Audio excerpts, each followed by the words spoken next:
Welcome to Ear Shifter. He's Sean Capsick. And he's Rene Rouleau. And Rene, what are we doing here? Sean, we are here to hopefully enlighten people about bands that maybe they never heard of and kind of introduce them to that band. And then, hey, if you kind of like that band already, we're here to kind of educate you on that band itself and maybe play a few songs and talk about their history and their discography and all and their influences, etc. Okay, so I want to talk about a band called the Meat Puppets. And why do I want to talk about the Meat Puppets? It's because when we were talking about the brothers around Sparks and all of those other brands that have brothers in them, it got me thinking about the Meat Puppets. They're a core band. They were on SST, and they were pretty important to me back in the day. Sorry, what is SST? SST is one of the most important, I think, record labels that started in the 70s and is died out now, but it's an important record label. So do you know who was on SST? I don't. Let me tell you about SST, but first let me tell you about the band. So the Meat Puppets were founded in 1980 in Phoenix, Arizona. Original members are Kirk Kurtwood, his brother Chris, and Derek Bostrom. He played drums. Kurt was the guitarist and the vocalist, and then Chris was the bassist and the vocalist.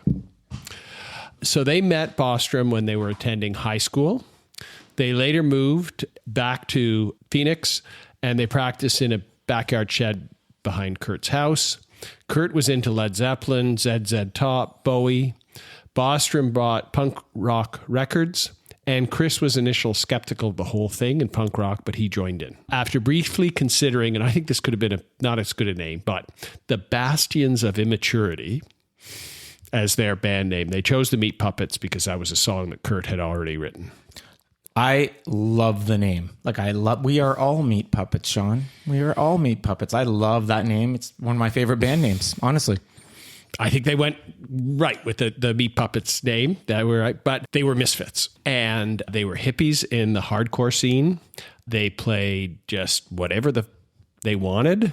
They were chaotic. They were confused audiences, but they intrigued the style makers at SST.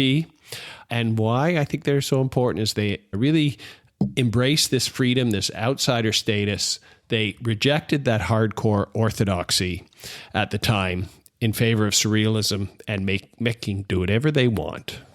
Very punk rock. Very punk rock. So, SST.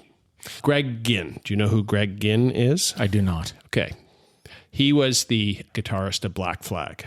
Okay, yeah, I know there's a Black Flag connection for sure. I did read a little bit about that. I cheated. So Greg started Solid State Tuners as a mail order electronic business in the year that we were born.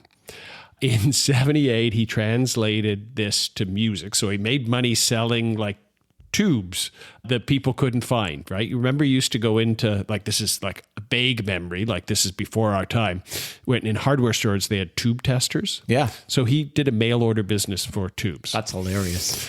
And he said, well, I can't find any records that I like. Nobody will put out my band, Black Flag, so I'm going to start my own record label. And so he started SST Records. So I guess you don't know who was on SST. So let me list them out. Black Flag, of course. The Minutemen and Firehose. I'm going to take a guess on one. Okay. Butthole Surfers, yes or no? Nope. No. All right. Butthole Surfers will come up later. Husker Dooster. Nice. Sonic Youth. Soundgarden. Dinosaur Jr. They were originally on Homestead, but then they went to SST.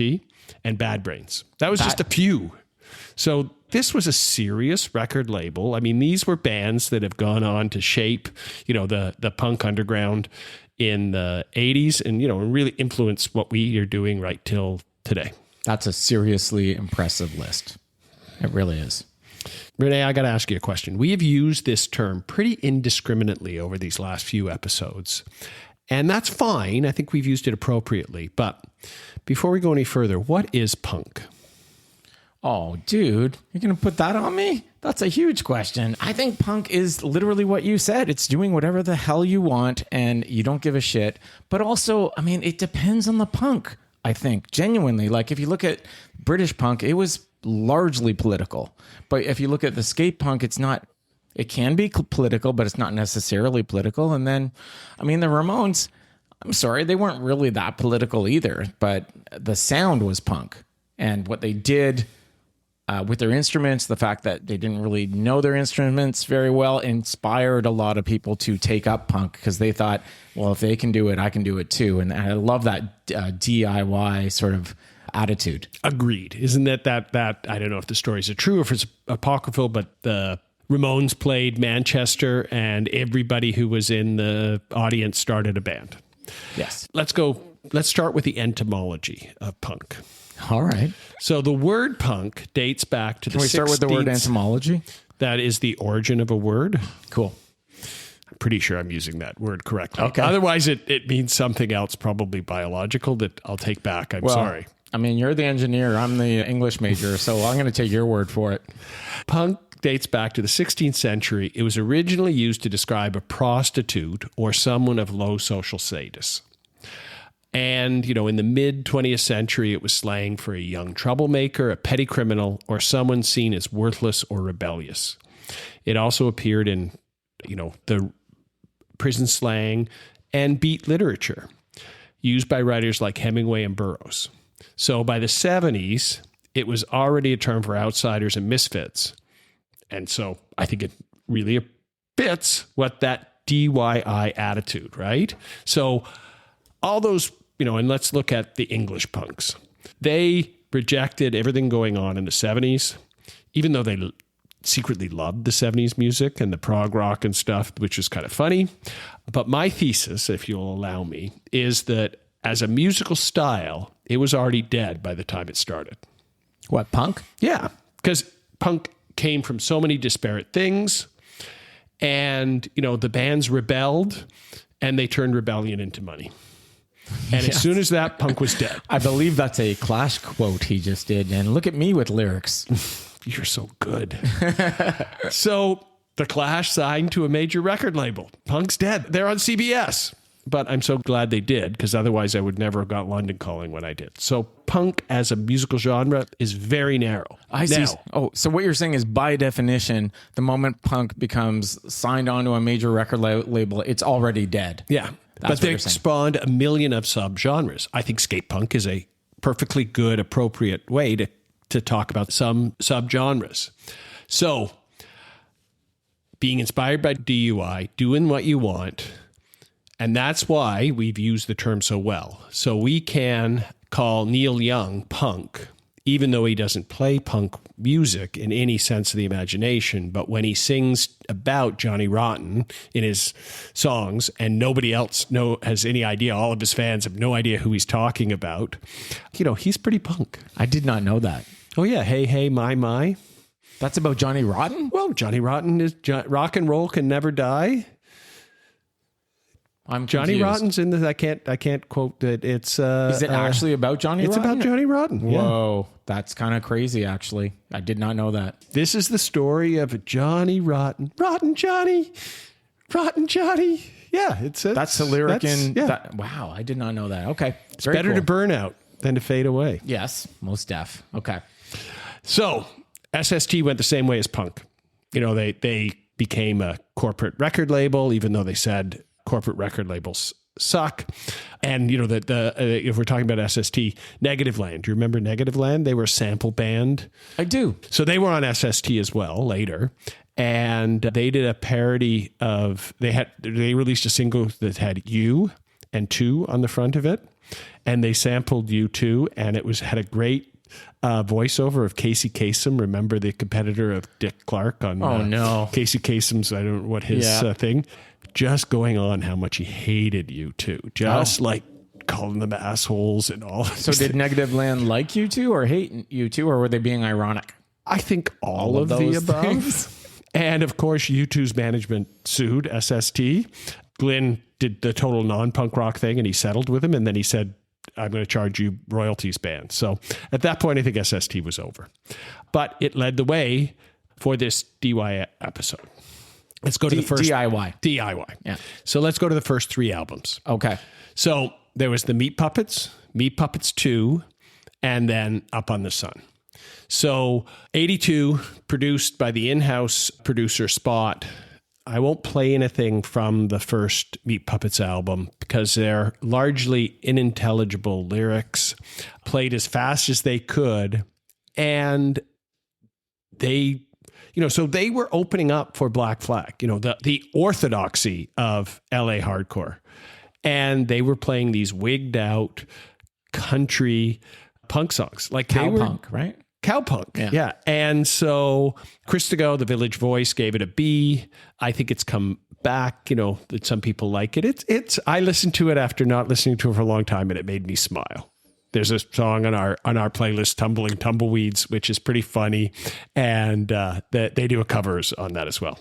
So then the critic darling album, right? Pitchfork gave it a 9 out of 10 originally. Wow. Spin gave it a 10 out of 10. Considered the magnum opus of the SST era.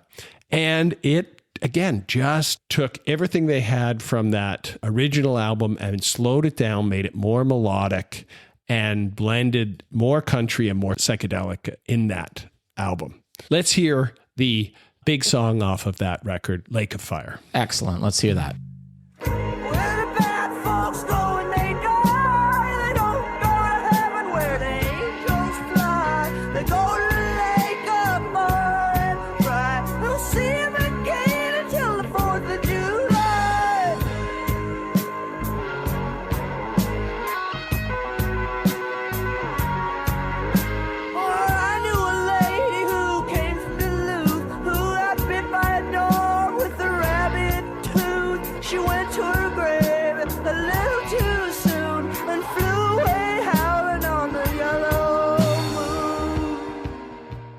Okay, so I listened to your playlist. Guys, just so you all know, we share kind of a besties playlist before the episode, so we have a chance to and an opportunity to listen to the songs that the other person really likes and will likely talk about. We don't necessarily know which 5 songs or 6 that they'll talk about, but it gives us an idea of where we're going with the episode. So Sean shared with me the Meat Puppets Besties version that he had at the time, and I did go listen to it 3 times, probably 4.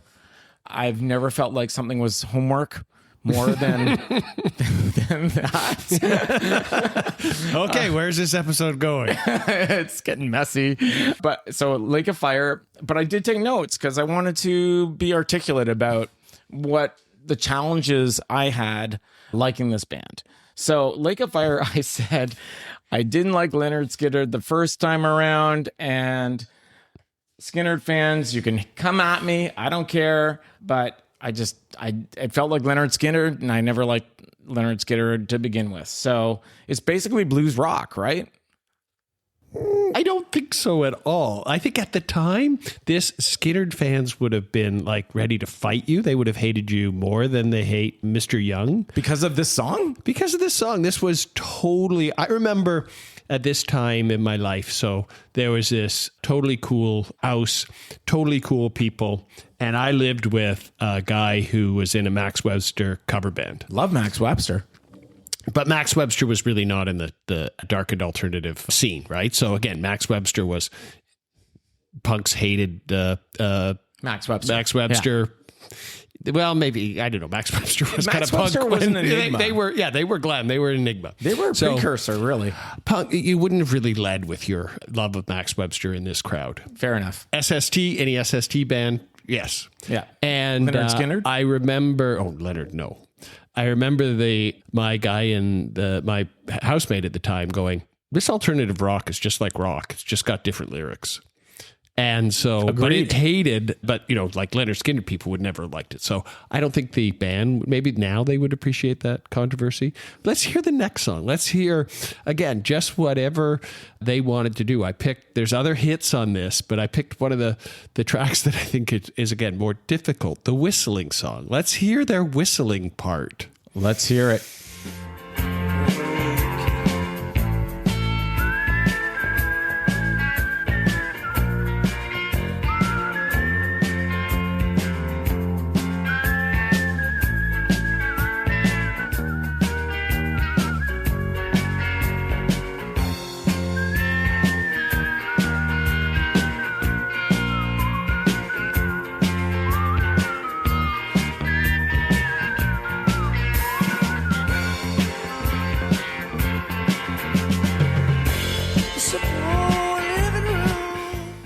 Okay, so that I think is totally punk rock, to have a song called The Whistling Song and do some forlorn, cowboy whistling on the record. There's a whole bunch of blistering guitar on this record. Again, lots of people think this was a genre-defining moment in the alternative, scene. So the fact that they had a whistling song, I think that makes me like them more. Fair enough. Like, listen, this podcast is all about introducing music to people, including me sometimes, maybe you sometimes, depending on the episode. But I appreciate that.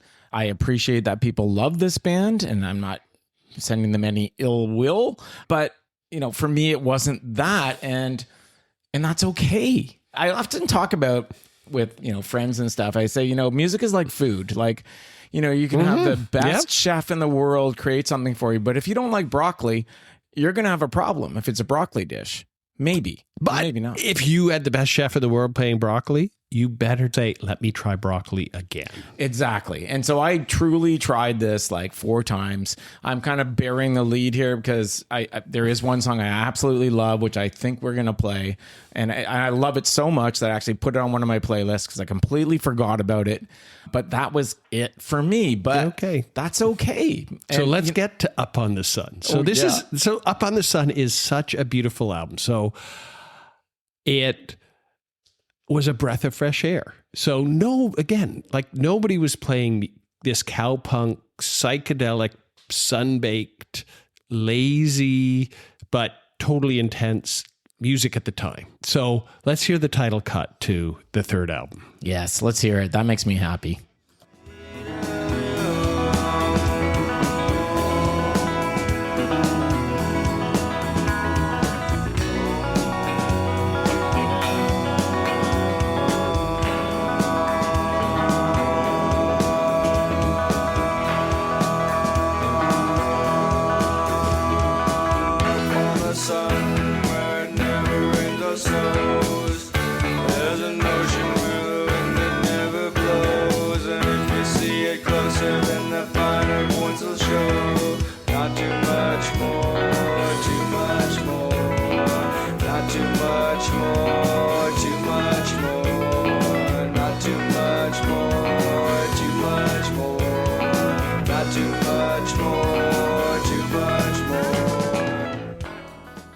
Okay, so I think I texted you when I was playing the playlist, and when I hit this song, I literally said, oh my God, I remember this song. I love this song. So for me, instantly went on one of my playlists because I'd forgotten about it. So thank you for resharing and reminding me. Oh, you're welcome. The whole album is beautiful. And I read old interviews by Kurt, and he said that he came up with the lyrics to this when they were opening up for Suicidal Tendencies, and the crowd was just yelling and spitting at them and doing everything to, get them off the stage. And then he just started noodling on, you are my daughter, which is a good way to piss off guys that take themselves too seriously. Yeah, that's quite fun. I like that. Yeah, which Suicidal Tendencies don't take themselves too seriously anymore, which is great. But at the time, they probably did. Yeah.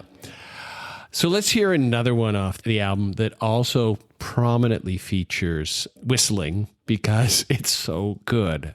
Maiden's Milk. All right, let's hear it.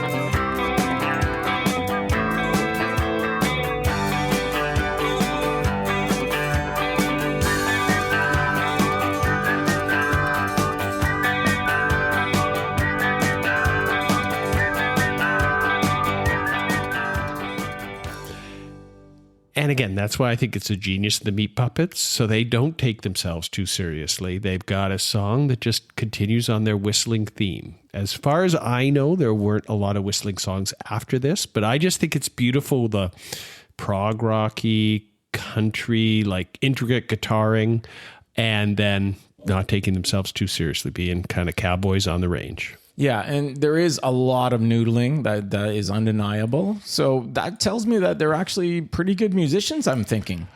They have their chops. That is for sure, right? As you know, some of the DIY part was not having, just picking up guitar and figuring it out. These guys practiced with their guitars, and they became a little bit more rock. I think he's voted as some guitarist, but I can't remember what the awards that he had. Oh, really? Yeah, I think I wrote down here, listening to it, at times I felt like almost Grateful Dead in there. Like just lots of like experimentally noodling all over the place. And I was wondering, I have a good friend who's a huge Grateful Dead fan, Greg. I'm wondering if Greg liked the Meat Puppets. So I will be asking him. Okay, well, let's see if we can. I don't think that they're like that, but then I'm not a Grateful Dead fan. And nor am I. But and then there was one song in particular that I felt was very ZZ Top. And I can't remember the name of the song, but it was like, oh my God, is this ZZ Top? They became very much ZZ Top. So let's just go through the rest of their catalog. Fair enough. So their next few albums, I think they got like 14 in total. So the next 11 would continue to push genres, alienate the purists that thought they liked them, eventually land them in mainstream spotlight while they dealt with some personal tragedy and redemption and a reunion, right? So I won't go by album, but yeah, they got darker and more ZZ Top. Let's hear one of those ZZ Top songs. I Can't Be Counted On at All from Huevos. All right, let's hear it.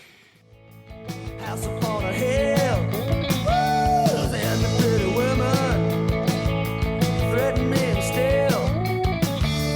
Come out to your house, tip to fix your sink, do a mediocre job as I'm leaving you a thing. If you're needing something, you know that I'll be gone. I will not answer if you call. If you're waiting for me, then you'll be waiting long. I can't be counted on at all. Mine's on the pork is in the pan. Something needs to do it. Well, All right, Sean. So, like I said, man, I did my homework. I really did. And this song, I literally wrote forgettable classic rock. Yeah. But not unforgettable, because at the time, I think they influenced rock. They were like, this was different sounding. And lyrically, the fact that he just says how bad a person he is over and over again in this song, I find quite funny. And a little punk rock, I might add. And kind of punk rock. Yeah. And maybe, a little bit self-revealing as well. Yeah. So they go on to a major label. At the time, London Records. They had an album produced by the same person who produced White Yoakum. They had a gold record produced by Paul Leary, the guitarist of the Butthole Surfers. And, it had a rock feel. They became very psychedelic rock, a bluegrass feel, which is what I like about this. So let's hear the song that I think you must hate the most, because it's so bluegrassy, Coming Down. waking up from my slumber to misunderstand another. Though they call it terra firma, it dissolves beneath my feet. Picking through a pile of garbage for some worthless piece of paper. It's been hidden there for me to give meaning to my day. I have seen the information on the lighter side of dumbness. I have heard the new statistics and the stomping on the ground. Picking slowly up the rock slide, one thing always seems apparent. If the climb becomes too much, I can always turn around.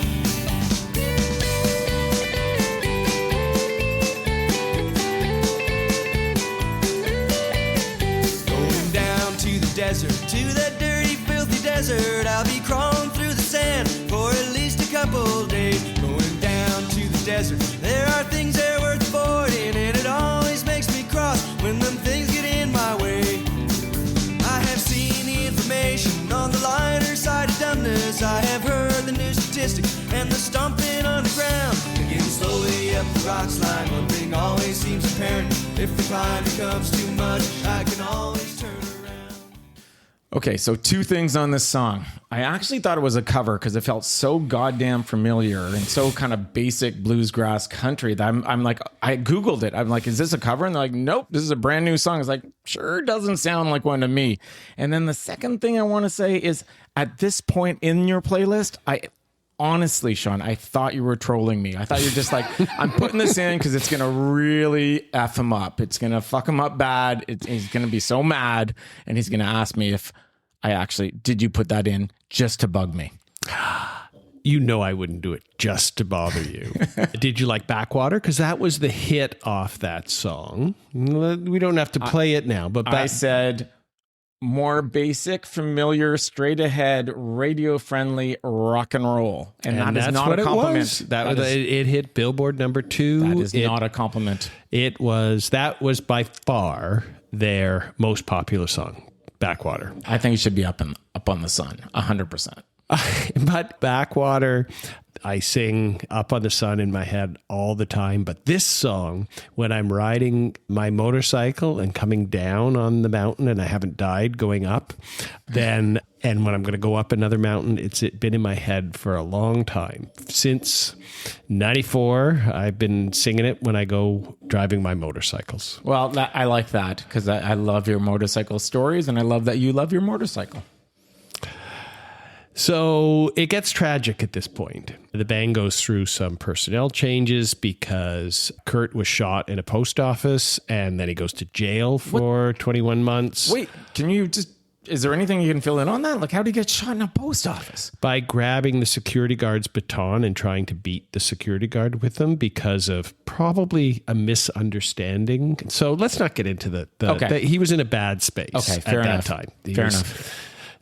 Drugs was involved, and it's his brother. He doesn't want to start a new band, but he started a new band. He kept going, and but then he got clean. He rejoined the band. Chris's son Elmo started playing with them. They reunited with Derek Bostrom, who had gotten a day job with computers.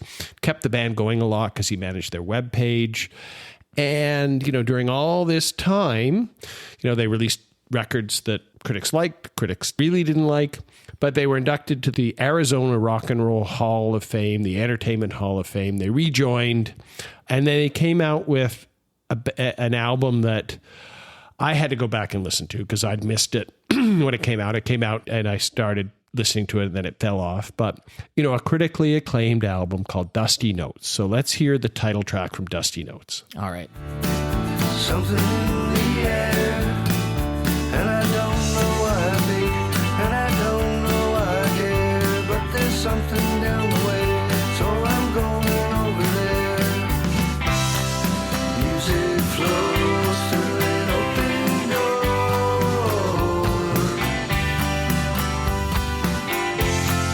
Can't keep it closed, it's like in the swing.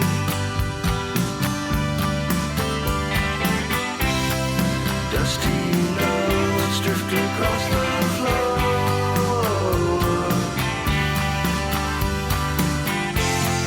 Can't keep it clean, it's a magical thing.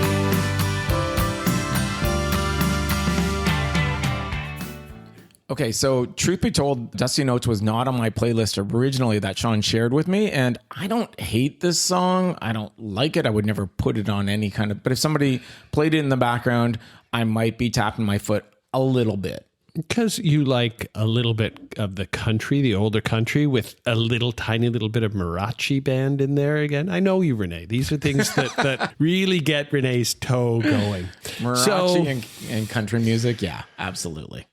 we will, I think, at some point talk about Iron and Wine and Calixico. But anyway, I love those bands. Those bands I love. That's country and mariachi. So, but sad country and mariachi. So they're on hiatus. They haven't broken up. They haven't called it quits. So maybe the story's untold, but there's got to be one part of this story. And again, this is why I mentioned Brothers and thought about them. But along the way, they became under the influence of Nirvana. So how do you feel about Nirvana? Listen, I like Nirvana. I'm not a hardcore fan. I definitely had not the first album, not Bleach, but I had the following two. And of those albums, as you know, with Renee, I liked about 5 songs to 6 songs on each album. I don't know what that would make me fan-wise. Probably not a typical fan because you don't have a Nirvana t-shirt and you don't listen to them unquestioningly, which I find kind of interesting. Like when I see somebody who wasn't born in 91 with a Nevermind t-shirt and the guy who was the baby just settled with them, that's so weird. Yeah, that is weird. About it. Yeah, it's so weird. The polarizing effect of money, right? That's the whole thing. They made so much money so quickly. I loved Nevermind. That album, I loved every song, played it a lot. And I didn't hate the band like when I was younger, when other bands got famous. I find them an interesting anomaly and something that, again, has redefined rock as we know right now. That I fully agree with. And I guess I would call myself a fan, but just not a hardcore fan. And so let's talk about that MTV Unplugged in New York record. So it was released by, David Geffen Corporation, DGC, that made so much money off Nirvana, November 1st, 1994. So a million years ago. And it, was an iconic Unplugged when that was cool. 40% of that album was covers. Yep. So there's The Man Who Sold the World, the big one that was pretty good, and Bowie liked that. There was Jesus Don't Want Me for a Sunbeam, which is a Scottish independent band that Kurt went on about. And then there was Leadbelly, who was totally influenced that whole grunge scene, and Pearl Jam did a whole bunch of Leadbelly covers. But then, inexplicably, there was 3 Meat Puppets songs. So it was Plateau, Oh Me, and Lake of Fire, which we heard earlier. So the Meat Puppets suddenly were thrown into the public eye, which must have been so terrible for them, so good, because Backwater became a hit for them after that. They were in the public eye, but it's so hard, when you think of what is fame. They were critically acclaimed. This guy who all of a sudden gets the spotlight put on him, tries to defer it and puts it over to these bands that they really like. And then, in the end, would they be really happy about that? Like, would it have been better if they hadn't had that spotlight or not? I don't know. But it's an interesting situation that the Meat Puppets had to deal with. And those individual songs, you've got the stats later, but, I think they've been played like 200 million times each, those cover versions. And so that's more than every Meat Puppet song has ever been played that they wrote themselves. So it's kind of an interesting problem.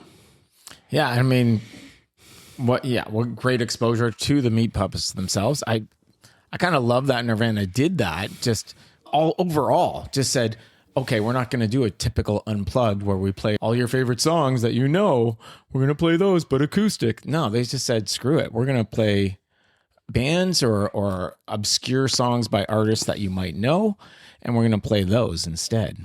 Like you said, 40%. Yeah. Cool.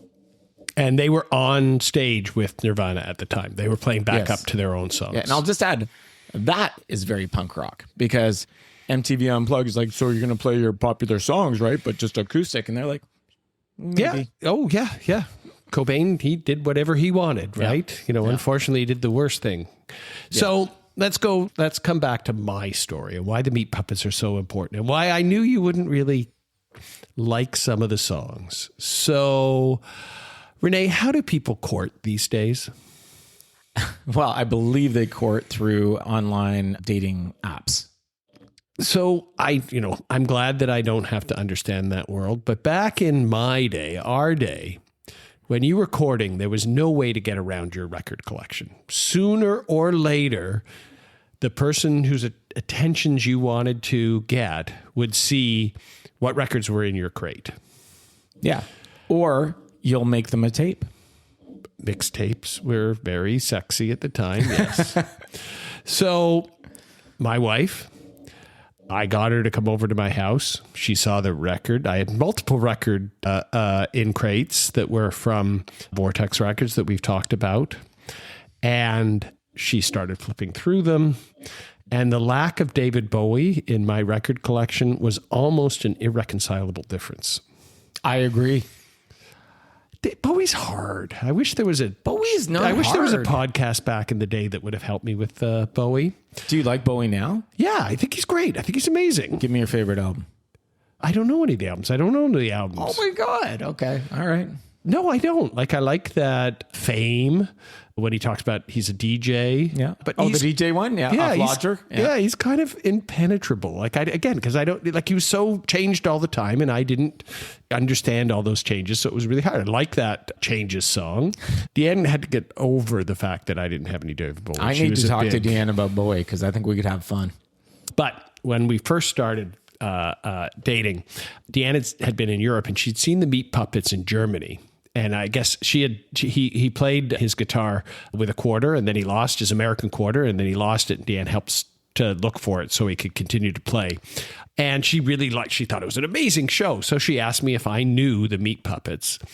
And so I answered with the lyric from Up on the Sun, but girls know everything. I'm sure she knew I was making it up because I had read about them in Nerve, the Toronto music remember magazine. Nerve. Yep. So good. So I was working at the radio station. So I immediately went back to the radio station and played all of their albums, fell in love with their albums. And it's funny because even before I met Deanne, I'd seen the movie, The Man Who Fell to Earth, with David Bowie as the actor. Yep. And so I played that song a lot. That was in heavy rotation. I really liked that song that Nirvana covered. Like that was, if you'd listen, not that there's any way of going back, but I played that song a lot before I met her. We saw them at the Albion, the Meat Puppets at the Albion, probably touring that ZZ Top influenced records. And since then, we've lived happily ever after. Nice. And so I think, musical knowledge is very sexy.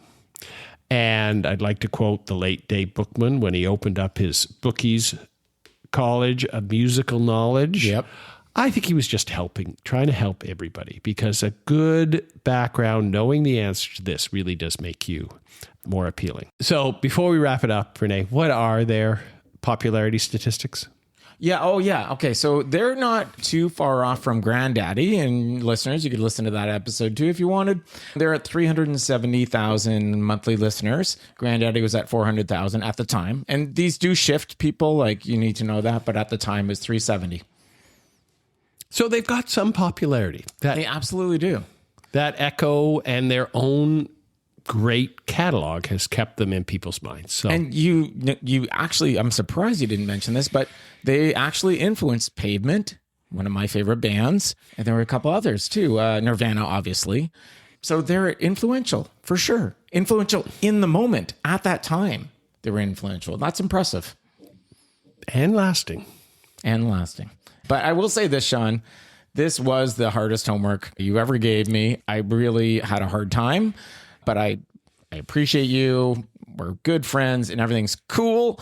But the best part about this is, dude, I was taking breaks because I was having so much trouble and just it was the weekend. And I'm like, are you kidding me? I have to listen to this on the weekend. So I was taking breaks. And guess what I was listening to? Car seat headrest. The Weaker Thans. The Weaker Thans. Oh, nice. I thought you would like that, man, because we did that episode. I said I like this song and this song. I don't really fully get it. I am officially a Weaker Thans fan now. Like, I listened to that Besties playlist 4 or 5 times over the weekend. Isn't that nice? So, listeners, dear listeners, check in when Renee is quoting the obscure tracks off Meat Puppets 2 and saying how great they are. I don't think that's going to happen, Sean, but that's very cute. Never say never. Okay. Never say never, like Justin Bieber said. So why are they an Ear Shifter band? They do what they want in the true spirit of punk, and they've kept going despite all of their personal troubles, right? And the fact that they're reunited is, I think, a great story. And they combined country, bluegrass, and psychedelic rock, and you love one of those things, Psychedelic rock. into something that was unique to them, and they were an inspiration for so many bands. Like, you mentioned a couple, would there be a Ween without the Meat Puppets, right? Two fake brothers, and I'll stop talking about brothers, Dean and Gene Ween. They did whatever they want, and they released the seminal 12 Country Greats album, which is, again, would it have been so cool? Who knows? Is Wayne going to be one of these episodes Maybe. down the road? Okay. Maybe. That'll be difficult listening for you as well. It sounds like it might be. Can we take a break from that? Maybe season 3? Okay. Well, what about the Super Suckers? Have you ever heard of the Super Suckers? Yes, I have. So they're my second favorite band from Arizona.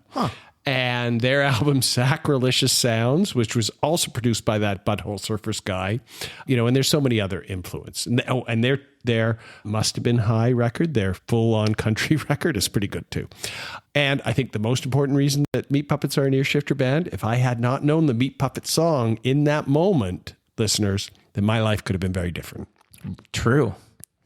So it's got extra meaning for you for sure. All right. I think that went all right. I think we didn't hit each other. There was no crying or shouting. So I think we made it through. I imagine one day I'm going to do an episode and you're going to be like, I do not dig these guys. And that'll be interesting. Hopefully you're as gentle as I felt like I was in this episode. Bring it on. Oh, no. All right, Sean, you want to do a hot take? Sure. Okay, man. So when you're stuck on what to listen to next, what is your favorite go-to musical artist or album? Either one. Artist or album? Yeah, you're kind of stuck. You're like, I don't know. I don't know what I want to hear next. Do you have a go-to where you're like, this is what I want to hear? So for inspiration, I would pick Lou Reed and the Velvet Underground. Man, so if I ever get stuck, I wish I could have guessed this because I would have got it right. Then there is Nick Cave. Nick Cave I find he is onto himself. He's a little bit of an ecosystem. If Lou in the one rock god, there has to be 3. Lou is the father, Nick is the son, but he's unto himself, right? So I find Nick brings you into his world and it's hard to get out. Whereas, listening to the Velvet Underground or any of the again, Lou did whatever he wanted over the time. Then, you think about, well, what was happening in 82 when he released My Red Joystick, which is an awful song, but he did it. And then you think about what happens there. So I would say I gravitate back to the father. Fair enough. And who do you think it is for me, Sean? I think it's a band that I don't really like that much. Or if you're going to be, isn't it Radiohead that you always come back to? No, man. No, my favorite band in the world. Oh, the Walkmen? Yeah. Oh, okay. Always. When I'm bored and I'm stuck, it's always the Walkmen. And that's how I realized they are, in fact, unquestionably my favorite band in the world. I'm glad you can say that out loud now because it did great. take you a little while. It did, but I mean, can you actually say this is my favorite? Would it be Lou Reed, or can you actually commit to that? It's a hard thing I to have commit committed to the rock and roll trinity, but yeah, that's as far as I'm ready to go. Yeah. It's hard. It's a hard thing to own, but I feel very good about it. And that hot take is kind of a shout out to the Scorching Hot Takes podcast, Sam and Max, because we're kind of fans of Sam and Max, and they kind of inspired us to do this little hot take at the end of our episodes. We'll see how it goes. We'll see how long we keep it, but for now, we're having fun. Yep, we're having fun. And until next time, Renee, what are we going to hear? Okay, so next time we are going to hear a female artist who won multiple awards in Australia and was nominated for a Grammy for Best New Artist, and yet still many people outside of Australia don't even know who she is. And Renee, what's our special episode coming up next? Oh, actually, Sean, we are going to have a special episode where we kind of take a look at 2025 and kind of cherry pick, if you will, our favorites from 2025, either releases or new artists, either way. Or things that were overlooked that we think should have had a bigger deal in 2025. Exactly. Okay, until next time. Until next time, people, bye. We hope you enjoyed this episode of Ear Shifter. Tune in next time where we'll cover another band that deserves more. You can find Ear Shifter on Instagram, Facebook, and TikTok. Friend us or listen to our playlists on Spotify and visit earshifter.com for more information. Special thanks go to our logo designer, Stuart Thursby, and our intro-outro music by Joe Novak. You can find him as Bye Bye Badman, one word, on SoundCloud. And a big shout out to Joe for being our awesome sound engineer / editor. Until next time.